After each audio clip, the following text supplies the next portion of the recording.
Rita, it's nice to see you. I owe you some money, don't I? Yes, not very much, just £20. Well, come on in. I'll just go and get the money. Fancy a cup of tea?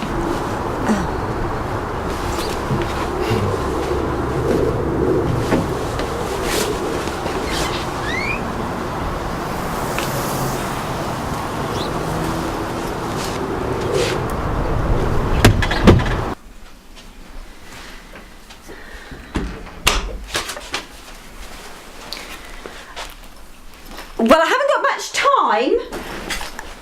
I really need to get on with my work. One sugar, isn't it? Make yourself at home. It's nice and cosy in here. I've got the heating on.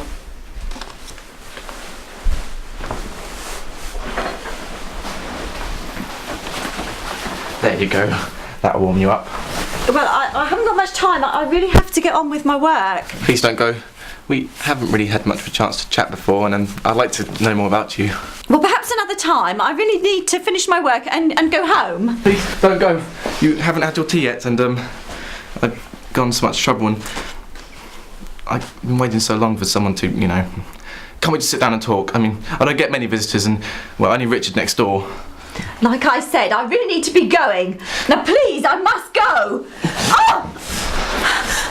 I've seen you on your rounds. You get on well with people, don't you? I like a woman like that.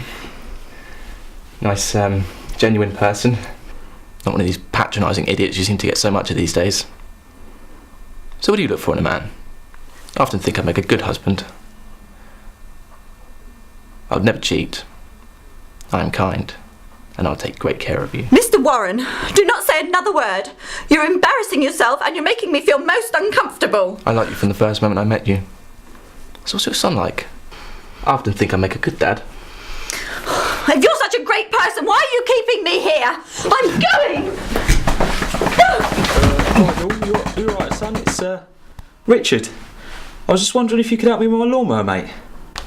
Nigel? Mr. Warren, you'll regret this. I'm going to bring action against you. No, please don't tell. I'm lonely. People like you ought to be locked up. Pervert.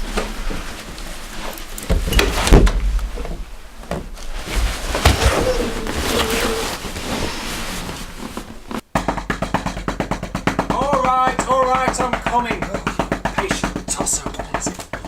Oh, Tim! Oh, it was... You won't let me go! You won't let me go! Rita, what on earth's the matter, darling? Look, come on. Sit down. What's going on, sweetheart? What's happening? Dear, I was at Nigel Warren's house, across the road.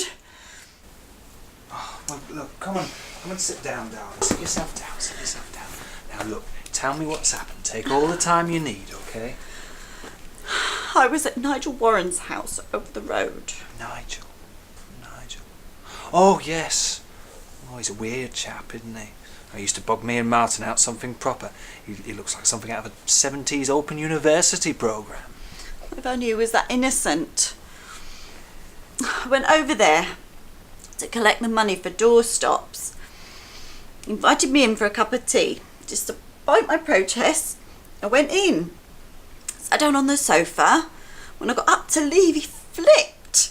He pushed me back down on the sofa, wouldn't let me leave.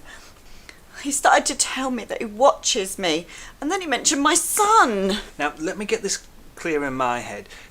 He wouldn't let you go. He didn't try and hit you, did he? No, not exactly. He pushed me back down on the sofa. Oh, I've never been so scared in all my life. It brought back all the memories. My ex-husband, Frank, he was a bit violent. He could be really violent. One day he attacked me, and that's when we split up. Oh, why does this have to happen? Oh. I don't blame you at all, sweetheart. You've been through such an ordeal. He didn't... Well, you know, he didn't... No. Why did he have to do this? He always seemed so polite. Strange, but fine. Innocent. Well, I don't know what goes through people's heads these days, really. Such a lonely man. How did you get out of the house? But that was a stroke of luck. His neighbour started to bang and call at the back door, so he went out the back.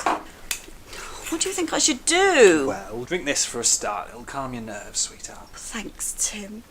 Now, you need to go to the police, Rita. If things stay the way they are, he might do something to you or someone else with even worse consequences. He struck once, he set precedent. Now, I'll go along with you. Martin's at work, though. I've got loads of work to do. Why does this have to happen to me? I will go to the police, but I can't let Doug down. I didn't even manage to get the money out of Mr. Warren. Don't be silly. Your boss will understand why you can't do the work, and if he's a half-decent man, he'll agree with me that you shouldn't even take the job in the first place. Oh, don't say that. I had a job in the first place to get him to believe I could do the job. Thanks, Tim, but I really must be going now. He didn't hurt me, and I'm sure he's beaten himself up over it now. Well, I think he needs sorting out personally, but whatever you want, darling. Anyway, you know where we both are, don't you? Thanks, Tim. Oh, hello, young Rita. How are you, lovey? Good to see you. Come on in. Fancy a cup of tea? No, thank you. There you go, Sergeant Tucker. You eat all that up and get your strength back. Right, stop that now, Chief Inspector Taylor. I don't want you getting on top of the sergeant while he's trying to have his dinner, or at any other time, come to think of it. Sorry about that. I can never seem to get those two to eat normally. Sergeant Taylor's so frisky at the moment. Right. Well, if it's a bad time, I could always come back another time. You know, if you've got company. No. It's lovely to have the company of another person. I mean, my dogs are all right, but not very good at conversation. Oh, your dogs. Yes, of course, I'd forgotten the dogs. Yes. Forgot? How could you forget about my household full of pets? Maggie Forbes has been poorly this week. Constipation, bless her. I've had my finger up her bottom most of the morning. Right. About this payment for this week. Well, I was thinking about paying £50 if that was all right. Oh, yes. Take it you want to pay this bill off quickly then? No, I don't. I love the bill. No, it's this bloody debt I want to get rid of. I'll just go upstairs and get the money. Hello. Oh, aren't you lovely? Oh, you're beauty, aren't you? Oh, I don't think you should have that. Don't think she'd like that very much. No. Oh, No, I love the bill. Great people. I've named all of my animals after the officers I've met in that. Such great people. Right. Well, thanks for this week's payment. I must be off now. Lots of people to see. Yeah, well, I expect you've had a very busy day. Yes. Perhaps lubricant is the answer. I'm sorry? The dog, Maggie. Perhaps lubricant is the answer. Oh, yeah, well, I've got a can of WD-40 somewhere, so that'd be good. OK, then. Oh. I'll see you next week then, Mrs. Parker. Bye, Rita. Bye. How was your day today, Rita?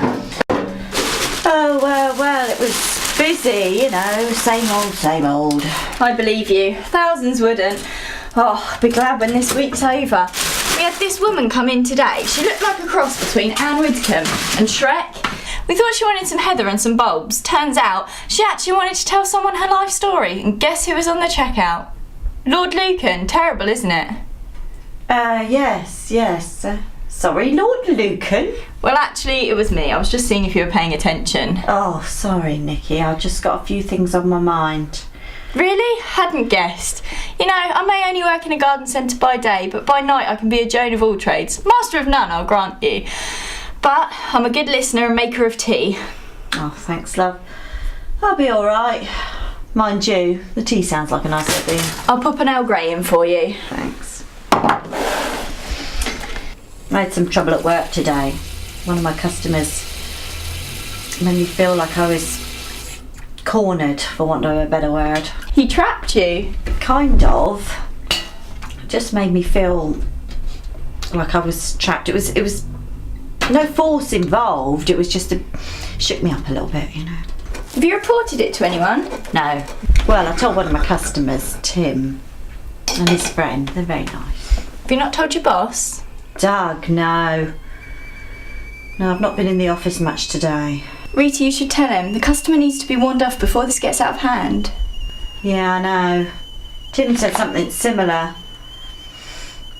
But I've known Doug a long time and I know how he'll react.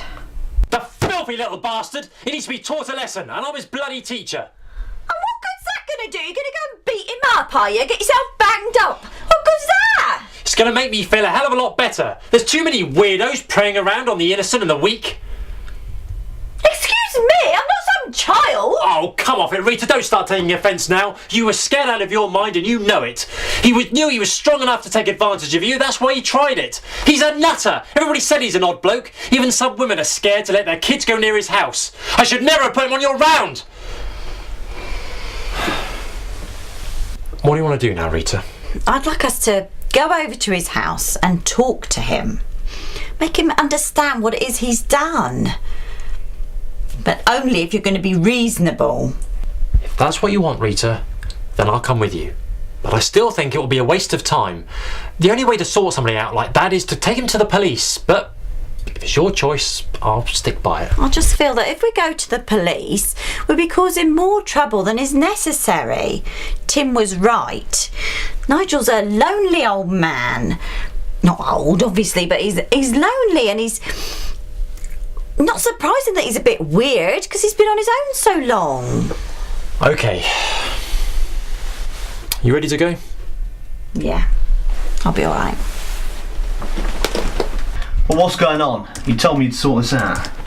Yeah. Well, Thursday it better be then. Right, guys, Rita and I are going out to find this pervert on her round. Yeah, I'd heard about that. Oh, the grapevine's in full swing then. Well, I'd have thought any kind of male attention would have been appreciated, Rita. It's been a while for you, eh? That's none of your business, Jack dear. And actually, I think it's been a while for you as well. Well, to be honest with you, if Mr. Warren's video library makes it onto the public domain, I don't need a lady to satisfy me. That's bang out of order, Jack. If I hear you say another word like that again, you're out of here, okay? Come on, Rita. Well, I presume you won't be taking part in my DVD extras then.